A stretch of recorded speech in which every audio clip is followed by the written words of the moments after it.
L'air était lourd, épais de la rosée de 1000 adieux inexprimés. Un coq chantait au loin, une note discordante contre les murmures feutrés des partants. Ils se déplaçaient comme des ombres, ces âmes pleines d'espoir, leurs visages marqués par un mélange de peur et de détermination. Parmi eux se trouvait Leila, la main serrant celle de son jeune frère. Ses yeux, grands ouverts et remplis d'une sagesse au-delà de son âge, scrutaient l'obscurité, à la recherche de tout signe de danger. Leur voyage, semé d'embûches et d'incertitudes, témoignait du désespoir qui rongeait leur patrie. Les murmures s'éteignirent, remplacés par le craquement du gravier sous leurs pieds, chaque pas les éloignant de la vie qu'ils connaissaient et les rapprochant de l'inconnu qui les attendait. Leur village, niché au cœur d'une terre oubliée, avait autrefois vibré de vie. Les maisons étaient pleines de rires et de chansons, et les rues résonnaient des pas des enfants jouant. Les rires résonnaient sur la place du marché et le parfum des épices embaumait l'air. Les étals étaient remplis de couleurs vives et de produits frais, et les commerçants appelaient joyeusement les passants. Mais c'était un lointain souvenir, remplacé par la dure réalité d'une économie en ruine et d'un gouvernement qui avait tourné le dos à son peuple. Les étals autrefois animés étaient maintenant vides, et les rues désertes. Leila avait vu ses amis et ses voisins succomber au désespoir, leurs espoirs anéantis par le poids des circonstances. Chaque jour, elle voyait la tristesse se creuser sur leurs visages, et l'espoir s'éteindre dans leurs yeux. Partir n'était pas un choix, c'était une nécessité. Les familles se préparaient à quitter leur foyer, les larmes aux yeux, espérant trouver une vie meilleure ailleurs. Les familles mettaient en commun leurs ressources, vendant tout ce qu'elles possédaient pour assurer le passage de leurs proches, s'accrochant à l'espoir que ce sacrifice ouvrirait la voie à un avenir meilleur. Chaque objet vendu était un morceau de leur histoire, un souvenir qu'ils laissaient derrière eux. Leila portait le poids de leurs attentes sur ses jeunes épaules, le cœur lourd de la responsabilité qu'elle portait non seulement pour elle-même, mais aussi pour son frère. Elle savait que leur avenir dépendait de sa force et de sa détermination. Ils atteignirent le point de rendez-vous alors que les premiers rayons de l'aube perçaient le ciel d'encre. Un camion massif, à la carrosserie froide et impitoyable, les attendait. Cette bête mécanique, symbole de leur périlleux voyage, portait la promesse d'une évasion et la menace d'un danger inimaginable. L'air crépitait de tension alors qu'ils grimpaient à l'arrière du camion, leurs corps serrés les uns contre les autres. Le plancher métallique était froid et impitoyable, et l'odeur du carburant diesel emplissait leurs narines. La peur, palpable et suffocante, planait dans l'air, une émotion partagée qui les unissait dans leur souffrance silencieuse. Le monde extérieur, un flou de couleurs et de formes, défilait à toute vitesse, contrastant fortement avec l'enfermement étouffant de leur cage métallique. Leila ferma les yeux, la petite main de son frère serrant la sienne avec une force surprenante. Les jours se fondèrent dans les nuits, chaque lever et coucher de soleil se ressemblant, une danse éternelle de lumière et d'obscurité. Le passage du temps n'étant marqué que par la chaleur implacable du soleil, brûlant tout sur son passage, et par les ombres qui s'allongeaient, et le froid glacial de la nuit du désert, où chaque souffle devenait visible, rappelant la fragilité de leur existence. Le camion, leur prison sur roue, n'offrait aucun répit face aux éléments. Les visages fatigués et les corps affaiblis témoignaient de leur lutte incessante. La faim leur rongeait le ventre, une douleur sourde et constante, les privant de toute énergie. Une compagne constante de leur soif grandissante qui les hantait jour et nuit, rendant chaque moment plus difficile à supporter. L'eau, denrée précieuse, était rationnée avec parcimonie. Chaque goutte comptait, chaque gorgée était une bénédiction. Chaque gorgée, une maigre offrande, ne faisait pas grand-chose pour étancher leur gorge desséchée, mais c'était tout ce qu'ils avaient.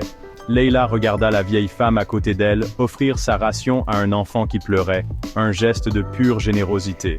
Sa générosité témoignant de la force d'âme de l'humanité, même face à l'adversité, une lueur d'espoir dans l'obscurité. Certains passagers, affaiblis par le voyage, succombaient à la maladie, leur corps ne pouvant plus supporter les rigueurs du désert. Leïla, le corps brisé par la déshydratation, s'accrochait à l'espoir qui les soutenait, une force invisible mais puissante. La conviction que les épreuves qu'ils enduraient étaient un faible prix à payer pour la chance d'une vie meilleure, un avenir plus radieux. Le voyage exigeait un lourd tribut. Leur corps, affaibli par la faim et la soif, souffrait à chaque chaos de la route. La peur constante d'être découvert, la conscience que la capture signifiait l'emprisonnement ou pire, pesait lourdement sur leurs esprits. Pourtant, au milieu de la souffrance, l'esprit humain perdurait. Des histoires étaient de partager à voix basse, des récits d'amour et de perte, de rêves différés et d'espoirs ravivés. Des actes de bonté, petits mais significatifs, offraient des moments de grâce au milieu de leurs épreuves communes. Leïla était témoin de la force inébranlable de ses compagnons de voyage, leur détermination alimentée par un désir partagé d'une vie meilleure. Et pendant tout ce temps, elle tenait la main de son frère, leur lien étant une source de force et de réconfort face à l'inconnu. La nuit du désert, habituellement une symphonie d'étoiles, devint traîtresse. Une tempête de sable, fouettée par des vents hurlants, s'abattit sur eux avec une vitesse terrifiante. Le camion, secoué par la fureur de la tempête, oscillait dangereusement, son châssis métallique gémissant sous la pression. La panique se répandit dans l'espace confiné. Les gens criaient, leurs voix avalées par le rugissement du vent. L'air, épais de poussière et de sable, devint difficile à respirer. Leïla, les yeux piquants, serra son frère contre elle, le protégeant de son corps, une fragile barrière contre la colère de la tempête. La tempête fit rage pendant ce qui sembla une éternité. Le camion, ses phares inutiles contre le sable tourbillonnant, s'immobilisa brusquement. Aussi soudainement qu'elle avait commencé, la tempête se calma. Lorsque les premiers rayons de l'aube percèrent les nuages de poussière qui se dissipaient, ils firent le point sur leur environnement. Le camion, endommagé mais intact, témoignait de leur résilience. Ils avaient survécu à la tempête, mais le voyage était loin d'être terminé. Le paysage, sculpté par le vent, en un tableau surréaliste de dunes et de vallées, s'étendait devant eux, un rappel brutal des défis qui les attendaient. Pourtant, alors que le soleil montait plus haut dans le ciel, projetant de longues ombres sur le sable, un sentiment d'espoir, fragile mais persistant, commença à naître. Ils avaient affronté la fureur de la tempête et en étaient sortis, meurtris mais invaincus. Leïla, regardant ses compagnons de voyage s'entraider pour descendre du camion, ressentit une vague de gratitude. La dernière étape de leur voyage fut un flou d'épuisement et d'anticipation. Chaque pas était une lutte contre la fatigue, mais l'espoir les poussait en avant. Ils voyageaient à pied, leur corps las, mais leurs esprits remontés par la conscience que leur destination était proche. Chaque visage portait les marques d'un long périple, mais aussi la lumière d'une promesse. Le paysage, se transformant lentement du désert aride en une verdure luxuriante, reflétait leur espoir croissant. Les arbres et les rivières semblaient murmurer des promesses de renouveau. Finalement, ils l'atteignirent, la frontière, un symbole tangible de séparation et la promesse d'une nouvelle vie. Mais cette barrière était aussi un rappel des obstacles à venir. Mais leur soulagement fut de courte durée. L'incertitude et l'inquiétude se lisaient sur leurs visages. La frontière était fortement gardée, un rappel brutal des défis auxquels ils étaient confrontés. Les gardes, armés et vigilants, représentaient une menace constante. La réalité de leur situation, la conscience que leur voyage était loin d'être terminé, jetait une ombre sur leur nouvel espoir. Chaque regard échangé était chargé de questions sans réponse. Les murmures recommencèrent, mais cette fois, ils étaient teintés d'urgence et d'une pointe de désespoir. Les discussions étaient rapides. Les décisions devaient être prises sans délai.